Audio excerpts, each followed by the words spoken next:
Hello and welcome to another Seatrade Cruise Talks episode with me, Holly Payne, editor video production and deputy editor, Seatrade Cruise News and Seatrade Cruise Review.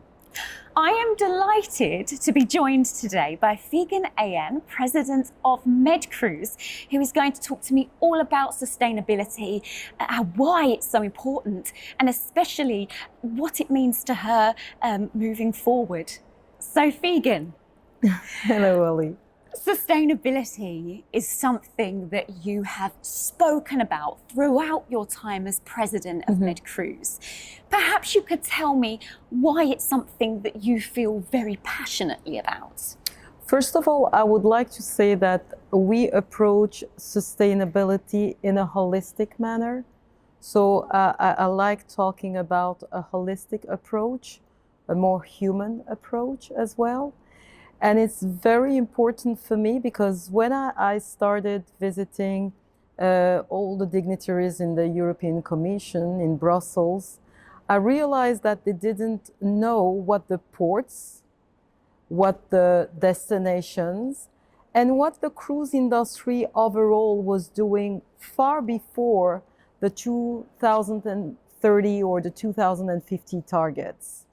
We have to keep in mind that we are welcoming thousands, sometimes millions of passengers to our hometown, where we lived, where we got married, where we had our social and family connections, and we are delighted to share it with the outside world, but we want to share it in a mindful and an eco-conscious manner, as much as the outside world, but the outside world also, or the visitors, have to understand the dynamics and the needs of every single community, which is very particular from any other ports.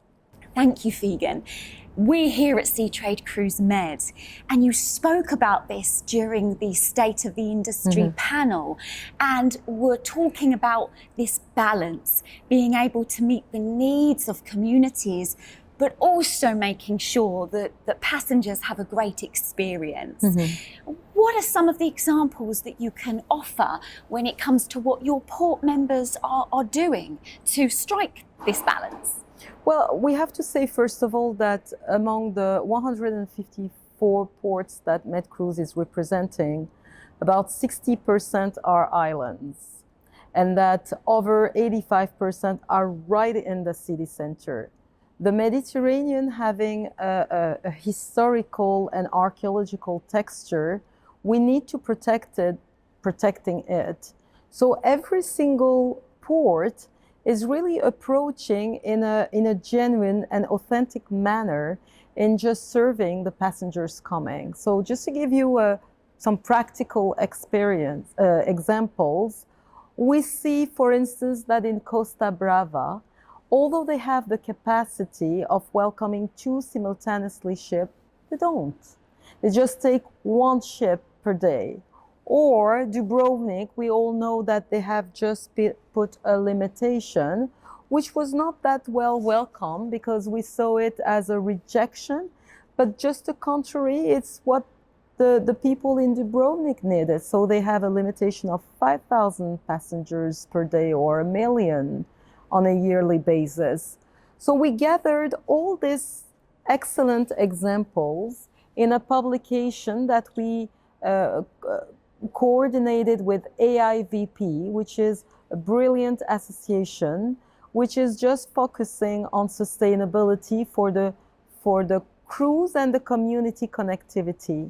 And we have this publication available at MedCruise website, where you can see about over 15 ports, which are giving the example of how they have deal with over-tourism management.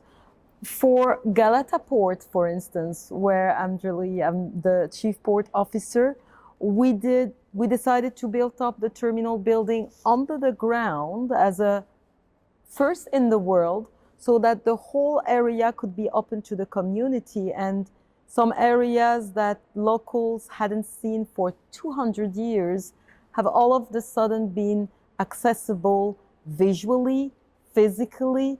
And the second most asked question at Galata Port is, how can I go on a cruise now?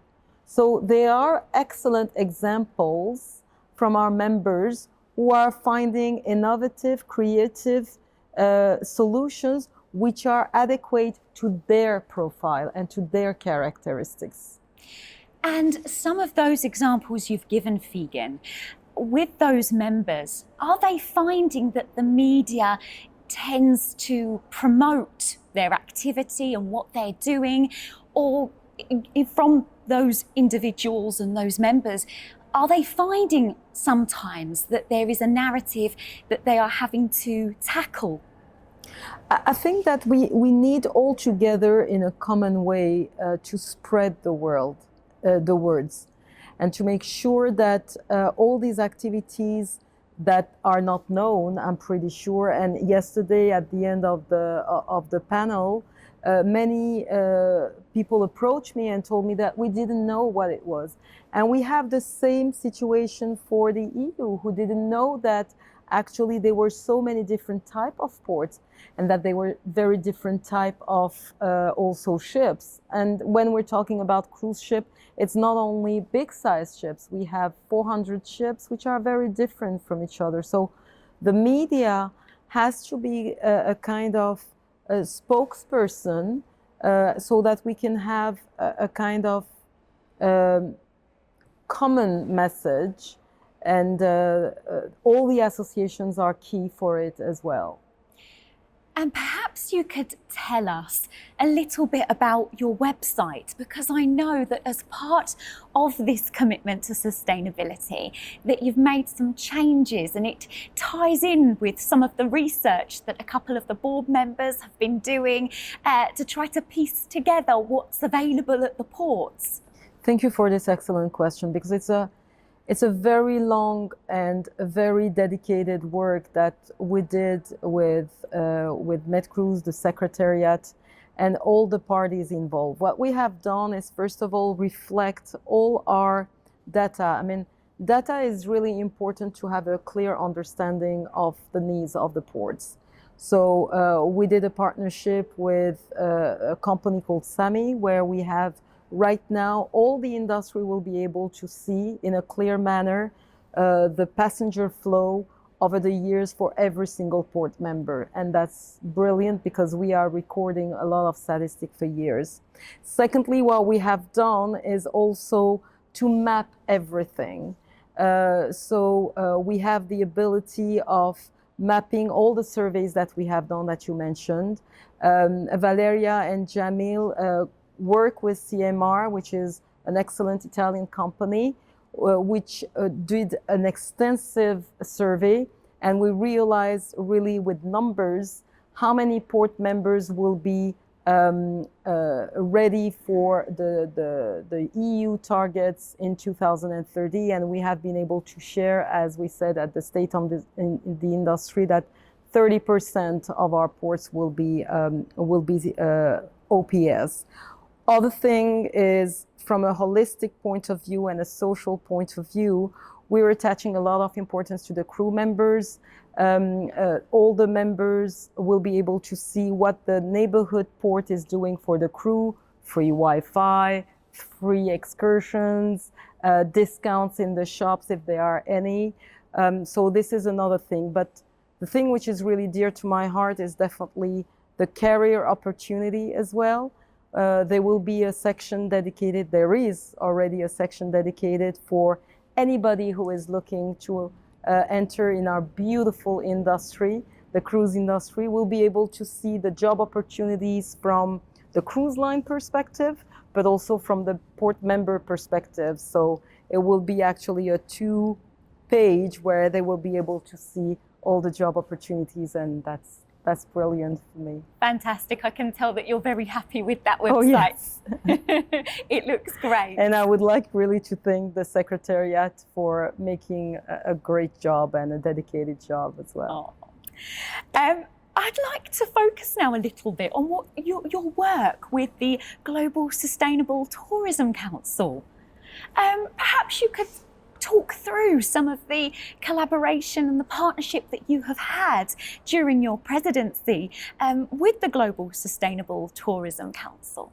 So GSTC is a key role model, I would say, and I approached them really early at the beginning of my presidency.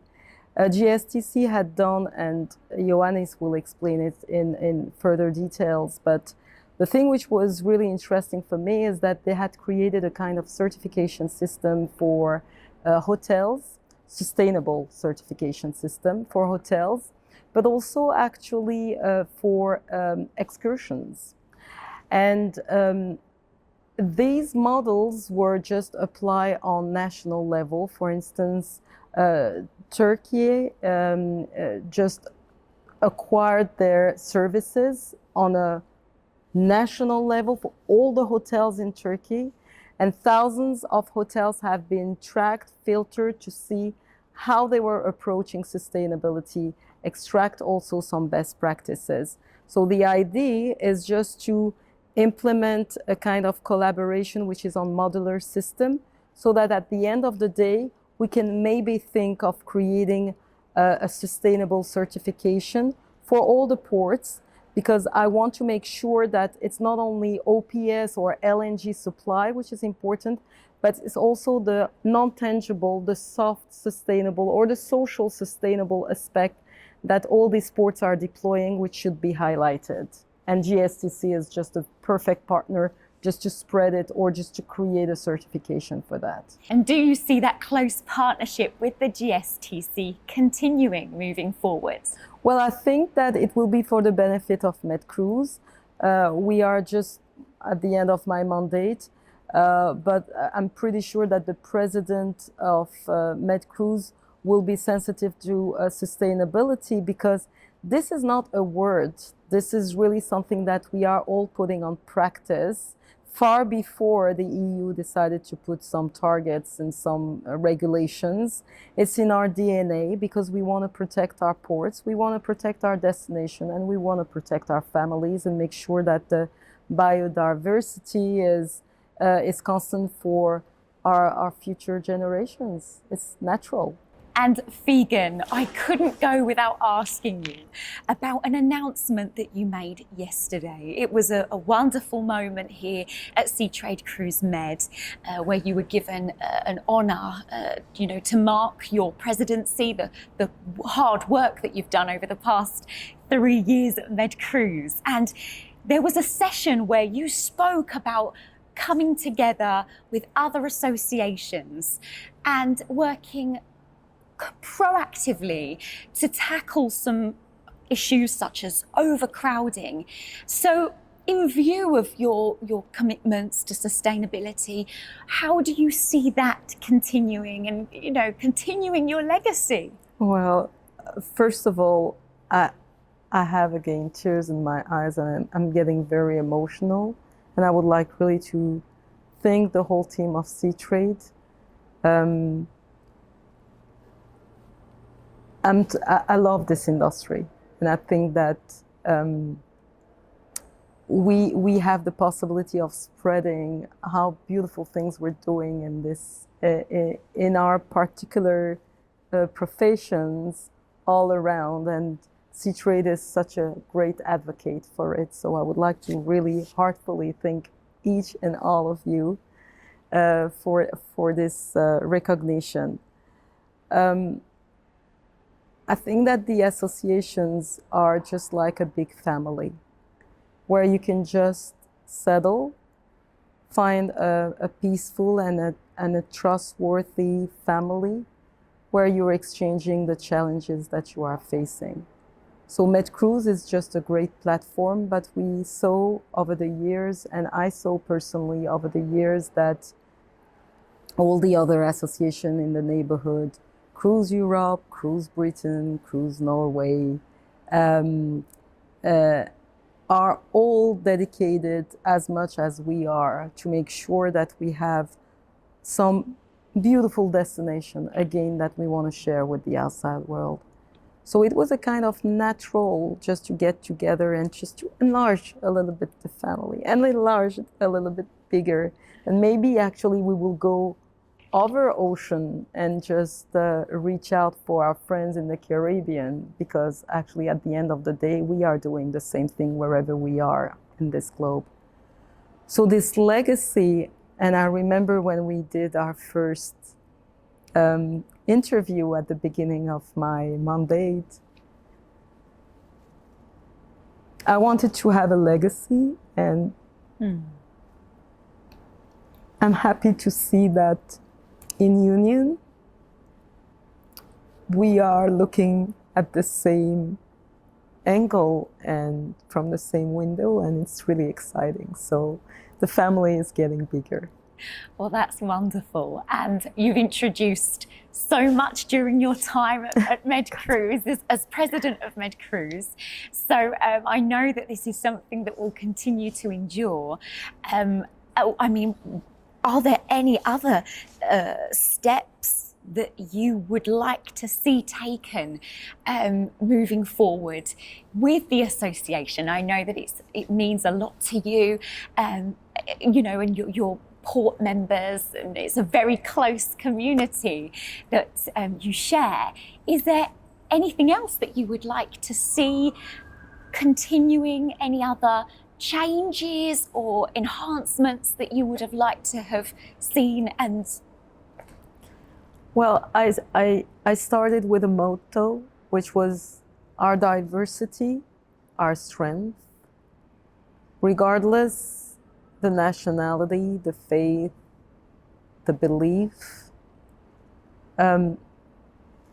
just to be in union and to embrace this diversity in a very inclusive manner. And I would love this diversity to merge regardless the nationalities. Because at the end of the day, what we're trying to do is just to welcome everyone in our port. So I really want this diversity to maintain in a harmonious manner. thank you so much, Thank you very Vegan. It much. has been a pleasure speaking with you. Thank you very much for joining us. I hope you've enjoyed this Seatrade Cruise Talks episode. To find out more, follow seatrade-cruise.com and you'll be able to listen to podcasts and see videos and just keep up with all the latest news and industry trends. Thank you.